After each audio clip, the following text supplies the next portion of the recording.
If you're wondering, I'm wearing a sleeveless suit because I am living in South Africa right now, but yes, it's the 5th of December.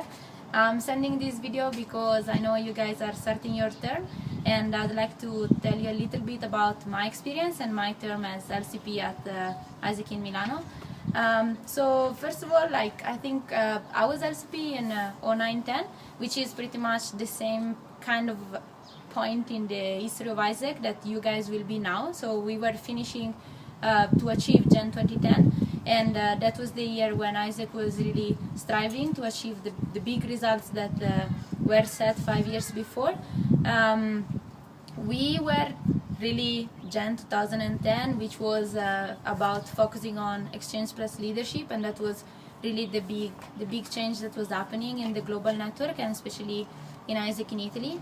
From my side, I think my term is remembered because we were the one that took AIESEC in Milano from zero to hero, and because finally we managed to rebuild the local committee in AIESEC in Milano, thanks for because of the focus that we put on building membership and building on quality membership, and that was the legacy that was left from Alessandro, the previous LCP, which really focused on making us understanding the importance of focusing on people and focusing on making people passionate about AIESEC, and then letting them do whatever they wanted in order to achieve the results that were set at the beginning of the term. In terms of the strength of our team, I believe it was the experience of my VPs. Specifically, I had an extremely good VPTM who was very, very good at coaching people, and she was focusing on every single member to make sure that people were working and were actually growing while doing that. And in terms of the weaknesses, I think probably limited HR capacity, which meant we were really working very hard, and that led to some of my VPs and some of the members to drop from AIESEC because it was too much. But at the same time, our focus was on achieving results and making sure that change was happening. So we kind of didn't really care if people didn't want to work and were going. So that was maybe our strength as well as our weakness in the term. In terms of which change did we bring, what happened in the term, we made a change. We finally made exchange, and most of all, we focused on having a right business model that was generating revenues to close the debts that we had with the MC. That was over 4,000 euro.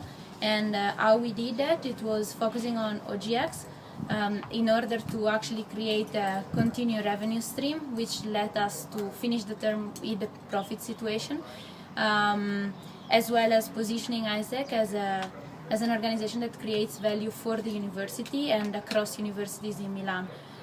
Besides that, we also managed to raise corporate partners, for example, Dolce & Gabbana, and then we were partnering with PwC through the MC to deliver on GIP internship, and that was really the beginning of doing GIP in Milan, but it was actually a very good experience to kind of start also then focusing on creating projects that were relevant to the external environment, specifically focusing on diversity and ethical fashion. In terms of the relation with the MC, we were really close to the MC. We were not afraid to talk to the MC, and we were basically calling them every single time we needed support, and that was probably one of the strengths of our team, because they really helped us out, and they were connecting us to the right people in the network, and they opened the door for our growth. And then my final message to you guys is I wish you leadership, because that's the best choice you can make in your life. And personally, I just wish you to live your AIESEC experience to the fullest, because to me it did change my life, and my LC experience was just the first step towards something that became bigger and bigger, and it's still growing. I'm still passionate for AIESEC, and I will be an AIESECer forever. So may you need any support, feel free to contact me, and good luck. Bye. Yeah. Thank you. Did we record?